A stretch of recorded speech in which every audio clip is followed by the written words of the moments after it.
Hello, Dustin, for part two of this week's Credible Vegetable Report. How you doing, buddy? Good afternoon. I'm doing well. For those of y'all listening, I want to apologize to Dustin because we consumed 45 minutes of his life yesterday, only to find out that didn't get what we set out to get because this damn Riverside app that we use, freaking, they lost the material and there's no recovering it.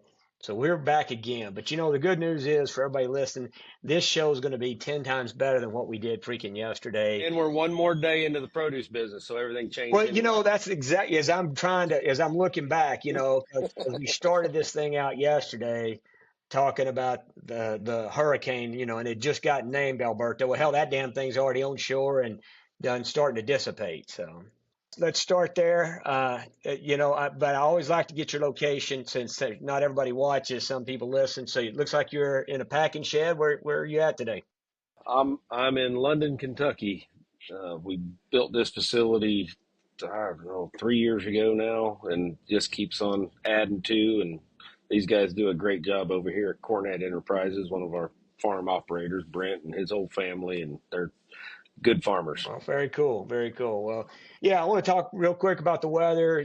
I've read some reports. I pulled up Wall Street Journal's got a deal out already on it, talking about Tropical Storm Alberto, and there's some flooding taking place. I know reports on it. We've got a grower over in Guanajuato that they're expecting rain next 4 days out of this storm, and so. Um, that's they're not going to be picking anything for the next, well, probably till first part of next week, on the squash we got over there. It's squash. You got squash down there? Yeah, we got squash. Most of it's organics, what we're doing out of that part of the world. Everything else we got, it's over on the Baja, which I got to tell you, trying to work in Mexico, anywhere in the central, any part of the U.S. I mean, that weather thing is such a, uh, it's always a factor. I mean, the Baja can be, but it's certainly less volatile. Yeah. So, Well, over here on the east, it's definitely volatile. It's, it is, London, Kentucky is not really the east. That's Midwest. And how's the weather pretty good there?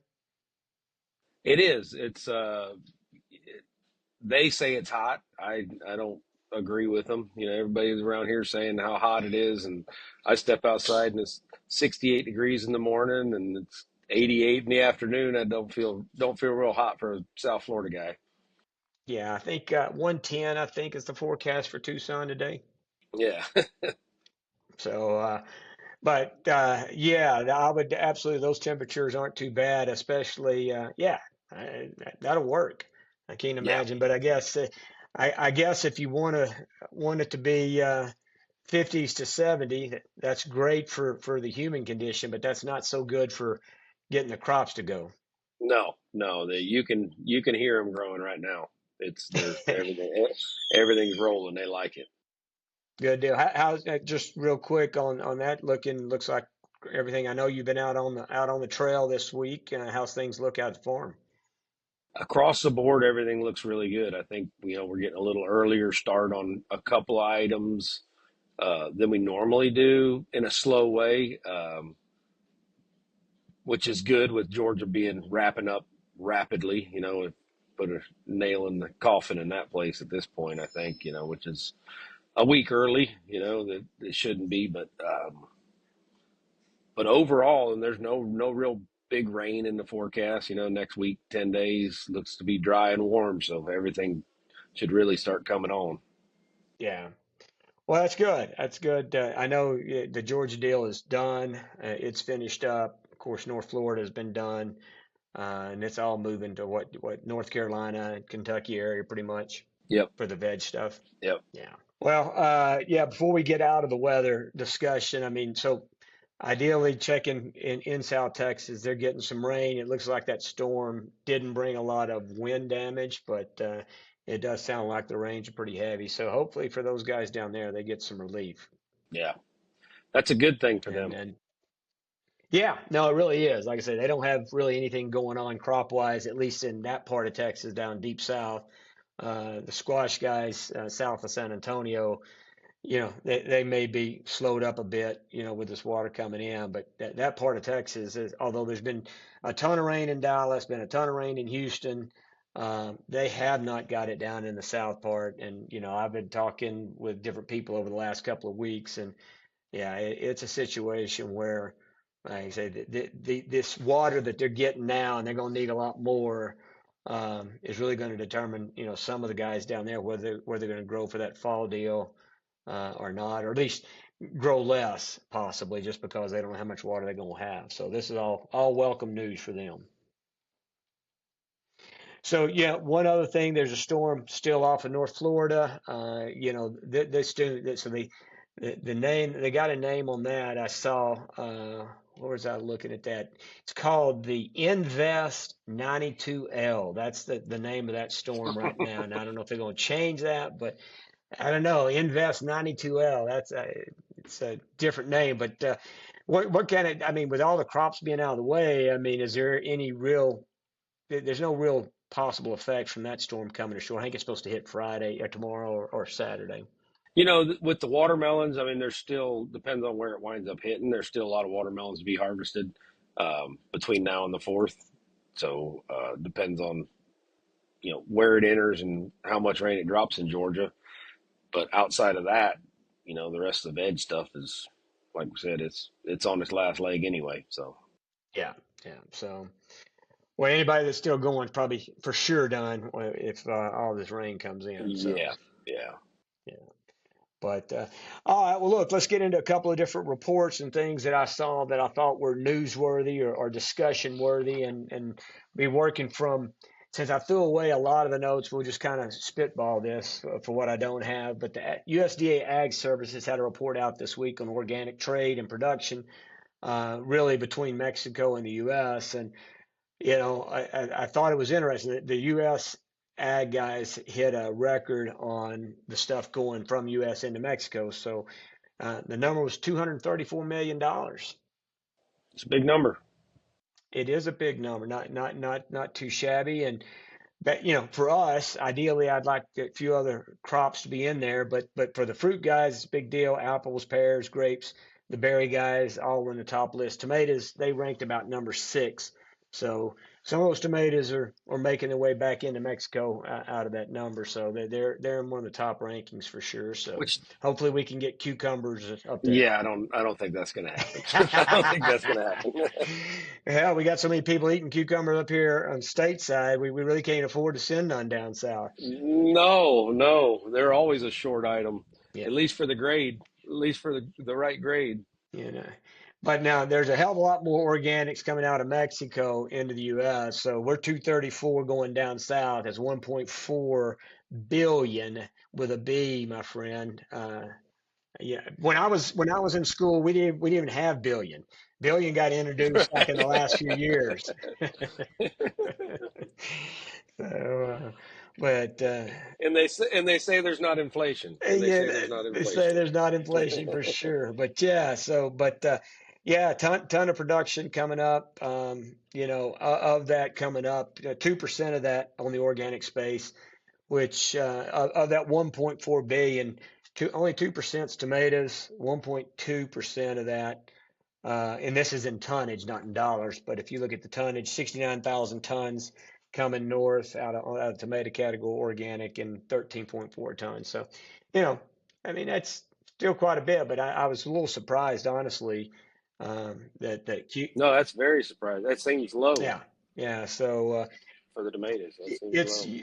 so when I look through the report, it's the berry guys. It's all when you look at that and what people are consuming in that organic space and what's being grown down in Mexico, it's really that berry space that's kind of the big dog when you talk about stuff going from Mexico up here. And I believe, and I'm doing this from memory, like I say, chunking my notes in the trash, but I think avocados was in there, which shouldn't surprise anybody.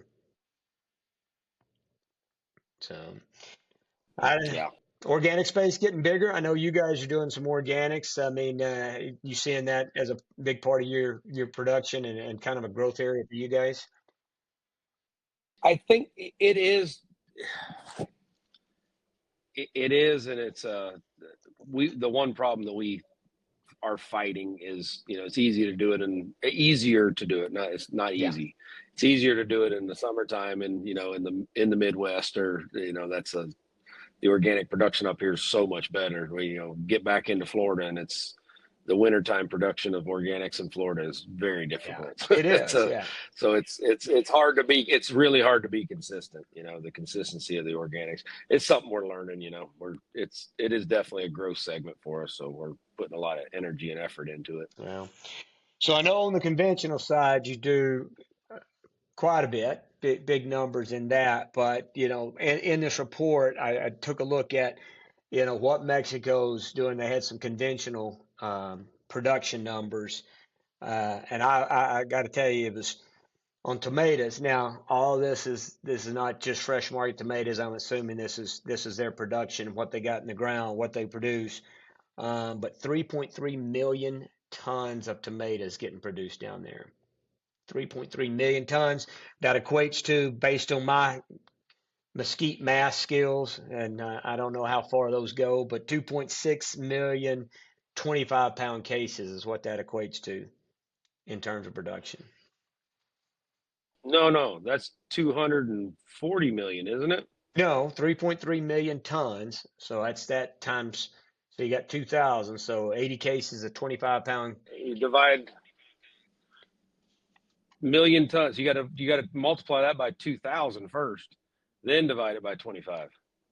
Yeah, Yeah, no, yeah. it's way more than 2 point. yeah, it's way more than 2.4 million boxes. It's like 240 million boxes. Where's your You calculator think? at?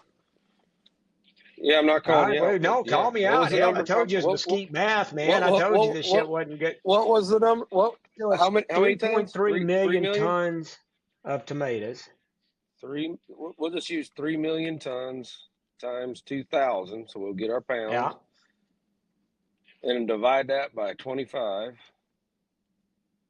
Shit, this calculator won't even go Well, that I know high. that's what I'm telling you. So what I did, the way I did the numbers is right, is I took, a pallet of tomatoes is a 2,000-pound pallet, basically. Right. So 80 tomatoes, maybe I how I got did that. I 264 might, million. how many do you got, Mason? What is it? See, Two Mason, hundred you got the sixty-four. math? 264 million. 200. Okay. Yep, that's what I thought. That was Yeah. that was my mesquite math in my head. I Okay, was well, pretty close. okay, guys, 264 million. Well, hear me out. 2.6 million. 2.6 million tons. Yeah, Or right. eh, 200. No, you said no. boxes. I did say boxes. 2.6 million boxes. You did. No, it's 240 million boxes. 2.6 million pallets. Oh, well, Mason, what'd you come up with? 264 million. 264 million. 200. All right, so I am wrong. And I am all my 64 des million my cartons. decimal is incorrect. It should be 260 million 25. And so that Let's just means my restart that whole. Yeah, that Let's just. I'm just gonna cut all of that shit out. So let's just restart with your facts. I don't know. That might actually be more. no, I that's was gonna say fun. that might be more damn Yeah. entertaining than everything else we talk about in this whole damn show. You leave all this in. All right, all So right. all Yeah, right. that's right. So you know what, Mason? Since we're on the math deal, because I'm thinking now this must be 450 million. We'll see. So I got 1.1 million tons of cukes being grown, and my number was 4.5 or 4.8. I'm sorry, 45.8 million 50-pound cases. Okay, so Yeah, that math's right. yeah, that sounds So about right. I think because I'm pretty sure I got the 260, but I've screwed up on the decimal. So all right, my apologies Yep. to my math teachers in Mesquite, Texas. Uh, I'm still working on the decimal placement, but we got there, folks, and I hope y'all enjoyed this math lesson as we went through it. But and I'll find out from the comments just how many damn people listen to this because, if they actually listen to it, I can guarantee you there's going to be some comments. So anyway, but point being, that's a lot of that gum product. That's a whole, That's a lot of that's a product. lot of freaking boxes. That's a lot of freaking tonnage. And anyway, so the boys down there. they're growing a lot of stuff. But the good news is we also got a lot of people eating it, right? And so this thing that space is big, opportunity is huge for everybody, and That it doesn't show the numbers of U.S. production, or you don't have that no, that handy was on yeah, U.S. that production on this cucumbers. this didn't. That'd be a good comparison on cucumbers. What the numbers look like from domestic grown compared to Mexico. I'll put that down. So everybody listening, we'll come back to you next week. We'll have the cucumber side of it down, and um, I bet it ain't. I bet it ain't 45.8 million 50-pound boxes. I bet it ain't Yeah. either. So I looked it up. I looked it up after we talked yesterday, and I think we hit right at that 800,000 last year. 800,000 boxes. Yeah. And how many acres? How many acres do you think? What's it required to do 800,000 boxes? Just a rough guess. Um, it's 50 acres a week. By, it's about 950 acres. 950 acres. So basically, Over 600. Over 365 over so the you could full just year. That's say that's a good average. 1,000 acres per uh, 800,000 cases. Is that fair to say? Yeah. Yeah. That's fair. Yeah. Yeah. So 45 million divided by 800,000. So that's what, 56,000 acres? Yep. About that. A Which lot. they got a lot of his shade house grown. A lot of his shade house grown, so it's probably double that. So you probably cut it in half. It's probably 25,000 acres of cukes in Big. Mexico, or 25 to 30, I would That's guess. a big ass ranch. That's a big number. So anyway, all right, enough on that, enough math. If you quit listening at this point, which I don't think you did, I think everybody sat through just to see what the hell the answer is going to be. So we got you this far. We'll go quick into the Packer report they had. We've been talking about, or I've, a couple of conversations. You and I had a conversation about H2A workers and how you guys are working with that. And we were in D.C. last week. That was the center of conversation. But um, $50 million support for farm workers and the ag employers of those workers. 141 awards, 40 different states. Did you get any of that money, Dustin? Not my farm directly, but one of our farmers that we represent did. He was awarded. He was awarded the grant. Oh, Um, nice.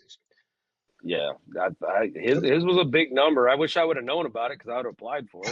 I'd have been part. I'd have been part of the pilot program. I didn't even know it was coming though. So Yeah, well, you better get your accountant on freaking sourcing that stuff. Government out there throwing the money around, you better get out there and get some of it. But what's your take on it? I mean, knowing that you got somebody got it, what's the overall? I mean, your quick read is it going to be of good value to them, or is it just one of those things where it looks good on paper, but may or may not translate into real benefit?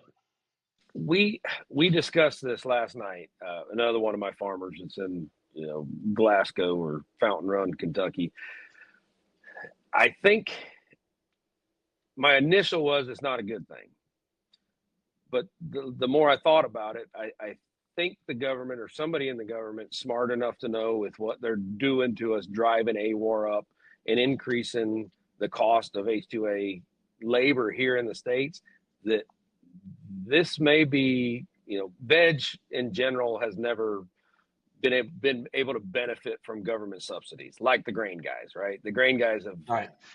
they have enjoyed it for 40 years and they've stabilized the markets doing it. So somebody may be smart enough to say, okay, we're fixing to put these guys out of business, but we need to keep the price low at Walmart or Kroger or wherever, whatever retail. Let's keep our retail pricing low. Well, how do we? The labor's eating them up. Labor's up 3 times in what it was 15 years ago, and the price per box is relatively the same. So Yep. maybe they're building a way to subsidize that labor side. I don't know. So we'll just have to see. We'll have to see how it goes. Yeah. Well, Yeah. I just curious, because I read this stuff and like I say, it's great news. They're trying to do something, right? But, I'm always suspect anytime the government's trying to do something, they put so many hooks and things in it that by the time you actually able to use the damn money, it's maybe better off not to get it at all. But hopefully this is not one of those programs because it is good. And I know the guys here trying to get labor, it's a struggle. And I mean, you and I were talking. I mean, what do you estimate now just to get the squash in the box? What are you looking at? It's $3. It's $3 a box. Which on a $10 market, I mean, our $10 average, which people that may sound crazy cheap, but the That's reality what of it it is. is, It's you know, 1047. You know, that's what it is across 365 days, and yeah, mediums and large and fancy and everything. If you break $11 across the year, you did good. yeah, and so you're talking about 30% of your freaking expected return already in just putting it in the box. Not to mention you got materials and cooling and everything else that goes in it. So pretty steep, very steep. Very I mean, steep. it's so. Definitely a lot of pressure. Well, look, you already mentioned a little bit watermelon category. I really felt like that by the time we got here, we would be potentially north of that 200. We ain't making that. Um, where are you seeing the watermelon market right now? Where as we go into Fourth of July?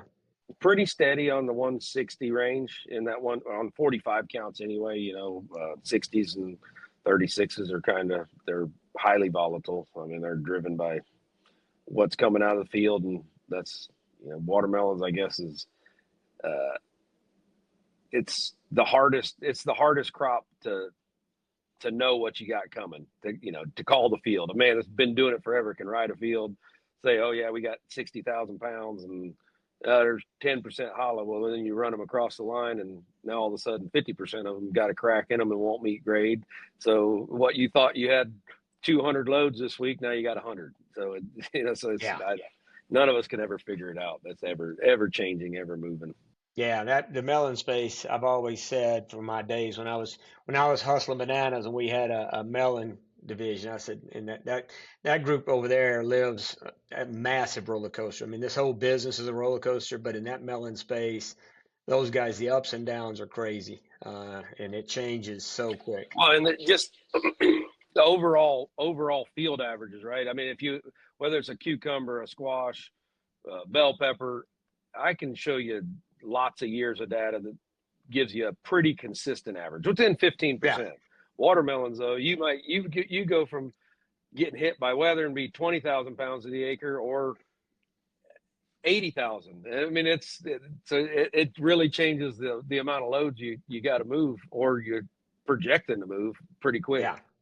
Well, and even this year, hell, the deal is you're 160, call it on the 45s, all the retail demand stuff, but you get the size 60s, and that dude is hell, it's down closer to the hundreds, low hundreds, It would be cheaper than that if we were picking all of them up. We're walking by most of them, leaving them in the field. which is yeah. I mean, we talk about food waste, and I mean it's like for God's sakes, who eats a 45 count anymore anyway? I mean, I would rather buy, I'm telling you right now, customers would rather buy a 60 count. It's a much better size to cut. It eats just as damn good. It's not like it eats any less.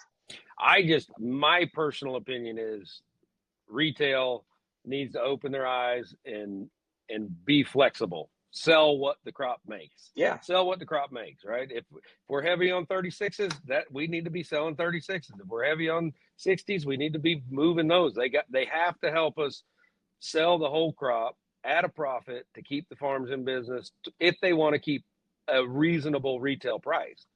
If they got to pigeonhole us to one size and we got to dam the rest of the crop, throw it away, or get your picking and packing back out of it. Well, now all of a sudden we got to look at this different.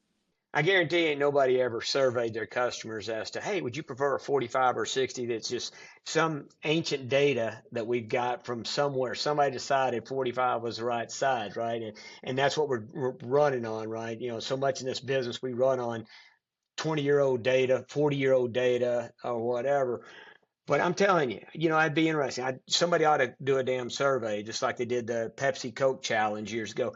Go sit in the store, put a 60. And keep in mind, 60, you're going to be able to sell cheaper because nobody's wanting it, right? So you're going to be able to buy that cheaper. And there's 60 in the bin. You're going to be able to sell them, and the consumer is going to get a better price than they would on that 45. And if you sat there and said, hey, Mr. or Miss Consumer, here's your 60 count, here's your 45. Which would you prefer at these prices? And let's cut them up and taste them and see which one. I guarantee you right now, they would tell you 60 counts is going to be their melon of choice. They don't want to pay up extra for a 45. Right. Nope, I agree. So anyway, that's a challenge for you guys out, all you guys in the retail space. Go do that survey, or better yet, this is the best survey. Buy some damn 60s, mark them at the pricing that you got on them, and put that bin of 45s out there, and you see which one empties first. Put all three of them. Let's do 36s, 45s, and 60s, and price them accordingly, and Yep. see where the movement is. Amen. All right, me and you got a challenge out there. We'll see who's going to take us up on it. So, because I know we got some melons to sell, and you got some, and we got some of those damn 60s that we're trying to get the heck out of. So, but anyway, enough on the watermelon category. We'll see how it goes. I mean, I don't know if this weather. I don't think the weather's going to affect it too much. At least what's going on right now in that space. But yeah, we'll see how things rock along as we get into July. But on the other market fronts, let's get to the key categories we talk about. Squashes, man, we had some record freaking markets, literally record markets over the last couple of weeks. But like everything that goes up, it must come down. And uh, you know, as you said, things change here in this business in 24 hours, and this is a market that, whoo-wee, it's been sliding fast, at least on the Zook space. Maybe Yes. not so much in the other two space, but Zook has just been down. I was hoping to tell you it was going to still be in the 20s today, but it ain't. It's closer to that down the $10 range. It's Yeah. getting in that 10.40 range. And dealing cheaper and dealing cheaper. And dealing cheaper. Yeah, yeah. So Zook is definitely under pressure right now. Gray squash still holding up pretty good. We're still seeing some stuff in the anywhere from 12 to 15 on the gray stuff, and yellow. It's got a pretty decent market out. The problem with yellow right now is quality. Ain't nobody got the quality. Yeah, So well, if that's you got, always the problem. That's always the problem with yellow squash. yeah, yeah, indeed, and anyway, but eat more Zoot, guys. We need to get that discounted, and let's all freaking let's cut up some Zoot and throw it on the grill. That's right. 4th of July, Zucchini Day, 4th of July, grilling it. All right. Well, those and on the organic side, we talked about organics, and like I had mentioned, like even our organic deal, it's under pressure in Mexico, but just organics, they're still holding up. We're still in the 20s on the organic, both yellow and Zook, and I think that may. I don't think it's going anywhere. I think it's going to hold just because it's still super tight in those two spaces. Yeah, and there's just not. There's not the rules and regulations of organic doesn't allow a bunch of mom and pop 20-acre fields to pop up. Yep. If you're in the organic game, you're in it. If not, you're not. Yeah. So Yeah. Cucumbers. How you guys doing on the cukes? I think we're hitting a stride here. We're picking really nice cucumbers here in Kentucky. It's really starting to ramp up, and everything looks good going forward. But on the overall market side of it, from what my guys are telling me, that they feel like this thing's going to get pretty strong next week. Yeah, I mean, we're seeing on the supers, and again, this is kind of one of them quality deals, right? So the supers, yeah, you're definitely north of 20, we're 2022 at least, and like I say, it feels like it's got some strength. Um, Larges and selects, they're 17-ish, if you will. But you get into that plain category, you get into that lower quality, which there's a lot of that out there. That stuff's sub 10 for sure, and there's an abundance of that, and not the demand that we need in that space. So Is there so that's out of Nogales, them pricing? yeah, well, West Coast, yeah, we're most of our stuff's coming up out of the Baja that we're doing, but West Coast Because and what we're seeing over here. they're trading cheaper than that in Texas for sure. The supers are. Oh, I know Well, at least yesterday, I seen some quotes substantially cheaper than that. On the cucumbers or on the Yes, plains? Really? on the supers, yeah, yeah. Wow. All right. That's Well, I think over here it's a $14-16 deal is okay. really where the eastern cuke is on the supers, again I think it's gonna not a lot of it sticking. That stuff coming out of Georgia, they're still trying a lot of rejections. Seeing a Gotcha. lot of trouble reports even on some stuff that we've brought in. Have see the USDA inspections come across my desk and they're just not holding up. Yeah. Well, I mean, in that Texas market, I mean, I know from earlier in the week, we're not doing too much on the Green Bell stuff right now, but that market is hot as hell. I was talking to one of my guys this morning. He said, "I swear, if we had extra pepper right now, you could get $40 for it." He goes, "That's how Yeah. much you could sell loads of it at $40 if you had it." Yeah, we pricing was closer to out of Texas. It was in the 30 on the good stuff.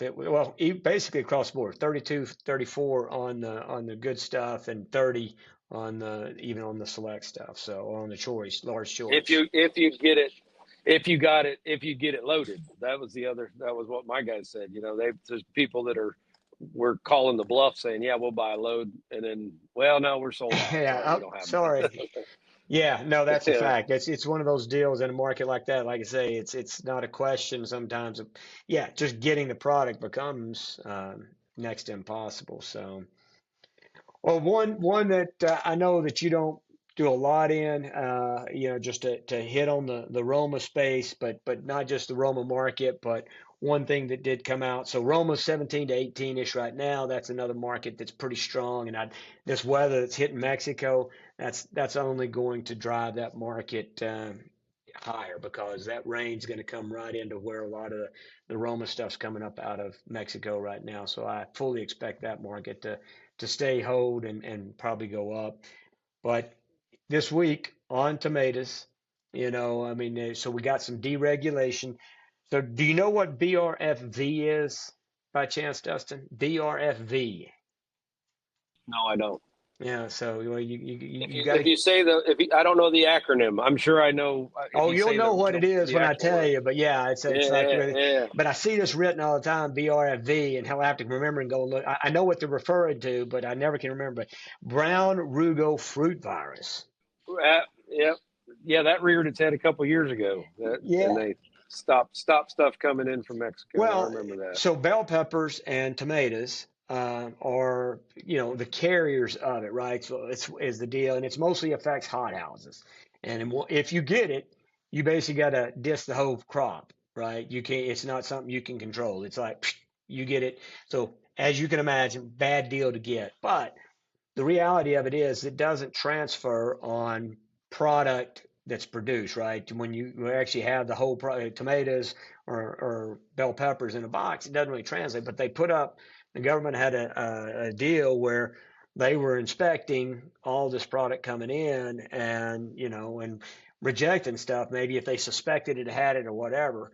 But it was really no threat because the threat comes from the plants themselves, from seed, from that part of it. It's not fully produced products. So anyway, they deregulated, and so no longer are we going to have BRFV inspections on bells and tomatoes coming up. So that should alleviate some or keep from slowing things down on the crossings, as well as take out of unnecessary inspection that they could be doing something else with. So good news on the government front this week. They took a law away. That doesn't happen very often. No, it doesn't, and I mean that's my deal. I mean, I know we got to have laws, we got to have some regulations, but oh my God, we've gone crazy with the regulations. But I don't know, I'm not going to get on my political soapbox. This show's about vegetables, not politics. So before we close out of here, I do want to Farmers Alliance. I want to make sure that we give a shout out, Dustin, to your group, and let everybody know. Look, these guys, big veg growers here in the U.S. They do crops year round. Um, you know, please check them out, look them up. Dustin, I don't know if you got a website or anything you want to send them to, but certainly let's give you some shout out for taking the time out. Yeah, farmers-alliance.com. We're on all the social medias and all that, so you can find it. But Cool. Man, like I say, thank you very much. Appreciate the time. Appreciate the chatter. It's fun to talk to you anyway, which is what the whole show is supposed to be about. So really appreciate it. no, I enjoy it. I enjoy it. So, and Lord, Sounds good. I'm thinking about growing me a beard out someday, outside of this tight cut that I got. You're kind of inspiring me, with that ZZ top. Get it ready for swipe. We'll be on a golf team together, and we'll both be the bearded golfers. You know what? I may think that through. I might take you up on that challenge. Although I look so damn old as it is with this gray hair and everything. When I grew out my beard during COVID, it just like I looked older, and so it didn't help me in my age gap. But you know what? What the hell do I care? Well, this normally my wife.